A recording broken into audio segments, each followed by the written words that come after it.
est-ce que le fait d'avoir des VLAN dans son réseau le rend nécessairement sécuritaire? On va regarder ça ensemble aujourd'hui en détail. Dans le fond, les VLAN, vous pouvez voir ça comme des sous-réseaux dans votre même réseau qui va permettre de regrouper un ensemble d'appareils, par exemple des appareils, ça pourrait être des serveurs, ça pourrait être des IoT, ça pourrait être un réseau pour les invités. Donc, en gros, vous avez votre réseau avec vos règles de firewall et tout ça, et vous allez avoir par la suite des petits sous-réseaux. Ça va permettre de faciliter la gestion du trafic. Donc, si jamais vous êtes dans un réseau qui n'a pas de VLAN, ben, un appareil qui va broadcaster un message, donc qui va crier à tout le monde un message, il va partager le message à tout le monde, va envoyer le paquet à l'ensemble des appareils sur le réseau. Donc, si jamais vous avez deux appareils, c'est pas tant problématique et votre réseau ne sera pas submergé de requêtes. Mais si jamais vous avez 100, 200, 300, 500 appareils sur le réseau, ben, petit à petit, si plusieurs des appareils font ça, ça peut venir rapidement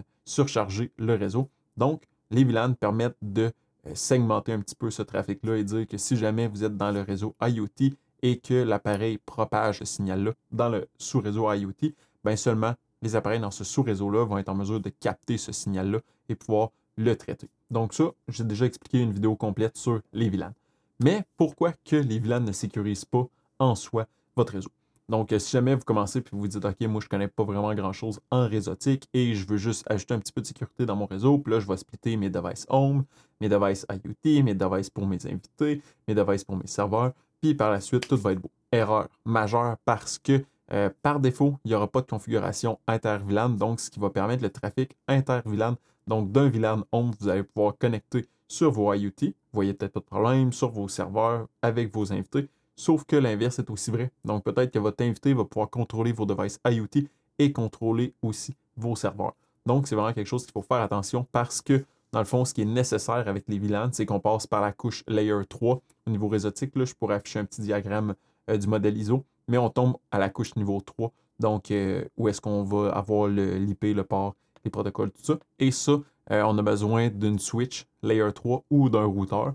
Donc, dans notre cas, ça va être par exemple notre pfSense qui va faire le traitement. Et l'affaire qui va arriver, c'est que si on ne met rien par défaut, ben, il n'y aura pas de restriction inter-VLAN, donc le trafic va passer sans problème. Si on vient qu'ajouter des règles de firewall qui va dire que, par exemple, un VLAN X ne peut pas communiquer avec le VLAN Y, quand le trafic va passer d'un VLAN à un autre, donc il va passer par un appareil qui est en mesure de traiter les requêtes au niveau du layer 3, donc au niveau IP, il va pouvoir regarder et dire, OK, non, ça, cette machine-là qui est dans le VLAN 1, par exemple, ne peut pas communiquer avec la machine Y dans le VLAN 2. Et là, la connexion va être bloquée.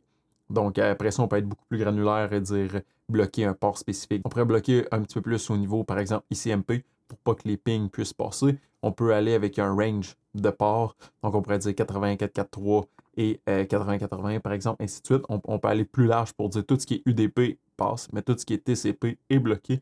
On peut aller beaucoup plus granulaire, mais c'est pour ça que je vous dis que l'importance avec des VLAN, c'est d'ajouter des règles de firewall qui viennent par la suite. C'est vraiment la combinaison des VLAN et des règles de firewall qui vont permettre d'avoir un réseau un petit peu plus sécuritaire et qui va pouvoir limiter les accès. Donc après ça, c'est à vous de décider quelle granularité vous voulez dans vos règles de firewall. Est-ce que vous voulez être vraiment agressif, strict et bloquer les communications inter-appareils dans un VLAN? Est-ce que vous voulez bloquer les communications inter-VLAN? Par la suite, vous pouvez vous promener un petit peu et diguer dans ce chemin-là pour être un petit peu plus granulaire et voir vraiment qu'est-ce que vous avez besoin, qu'est-ce que vous pouvez permettre et qu'est-ce que vous ne voulez pas permettre. Donc, moi, je vous recommande grandement pour faire un diagramme avec ça. Je trouve que ça facilite grandement la compréhension. Ici, dans mon petit scénario Excalibra, dans le fond, j'ai comme deux réseaux. Ici, on va avoir avec notre pfSense et on va avoir un flat network. Donc, je l'ai appelé le VLAN 1 qui est le VLAN par défaut. Donc, ça comprend tous les utilisateurs d'une entreprise, les serveurs de l'entreprise, les invités qui se connectent au réseau, tous les appareils IoT et plus encore. Donc, l'ensemble des devices qui peuvent se connecter à Internet vont être sous le même réseau. Donc, un utilisateur de l'entreprise pourrait se connecter au serveur. Même chose pour un invité, comme je disais tantôt, un invité pourrait se connecter aux appareils IoT, au serveur de l'entreprise, et ainsi de suite. C'est pas nécessairement qu'est-ce qu'on veut. Si on s'enligne vers un setup un petit peu plus comme ça et on n'a pas de règle de firewall, ben ces appareils-là vont pouvoir communiquer entre elles. Et même chose pour quelqu'un qui passe des invités vers un serveur. Donc, c'est vraiment pas ce qu'on veut. Donc, la raison pourquoi j'ai mis des encadrés un petit peu différents, donc orange, vert et rouge pointillé. Rouge pointillé, c'est vraiment pour mettre l'emphase sur le fait que les invités sont plus dangereux. Donc, ce qu'on veut faire, c'est vraiment venir bloquer les communications inter-VLAN et que seulement les gens peut-être dans un certain groupe ou certains appareils qui vont pouvoir, peut-être, on pourrait faire un nouveau ici, puis on pourrait peut-être le mettre noir, puis je vais marquer VLAN, je vais dire 21. Puis ça pourrait être les gens de IT.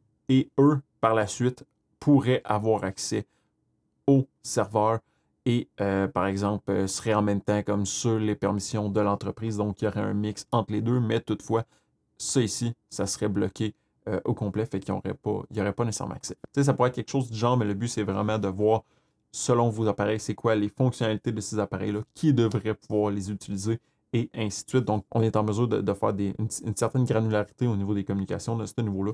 Donc, je pense que ça peut être super intéressant. Et je voulais mettre ça au clair parce que ça peut quand même porter à confusion qu'on commence et on pense à des VLAN, on va penser sécurité, puis après ça, ce qui est le plus complexe, qui peut être le plus imposant, ce qui peut faire plus peur, c'est les règles de firewall. Mais dans le fond, il ne faut pas oublier que si on fait juste des VLAN, on a seulement fait, je vais dire, le tiers de la job.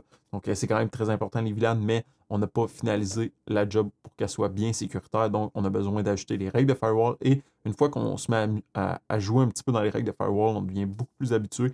Et des fois, juste se garder quelques notes ou des screenshots de règles qu'on aime ou qu'on a une base de règles, ça permet de vraiment faciliter la compréhension et par la suite, on est capable de les reproduire beaucoup plus facilement. Et pour répondre à la question du début, est-ce que les VLAN, c'est assez pour rendre notre réseau sécuritaire? La réponse, c'est non. Donc, on a besoin vraiment de combiner les VLAN et les règles de firewall pour avoir un réseau sécuritaire. Donc, avant de finaliser la vidéo, je voudrais dire un énorme merci à toutes ces belles personnes-là qui supportent mon beau projet. Donc, je vais vous dire un énorme merci. Si jamais vous avez aimé cette vidéo-là, ça vous a appris des choses, mettez un thumbs up, n'hésitez pas. Si jamais vous avez des questions, commentaires, allez mettre ça dans la section un petit peu plus bas. Joignez la communauté sur Discord pour partager vos connaissances avec nous. Partagez la vidéo en grand nombre et on va se dire à la prochaine. Bye bye.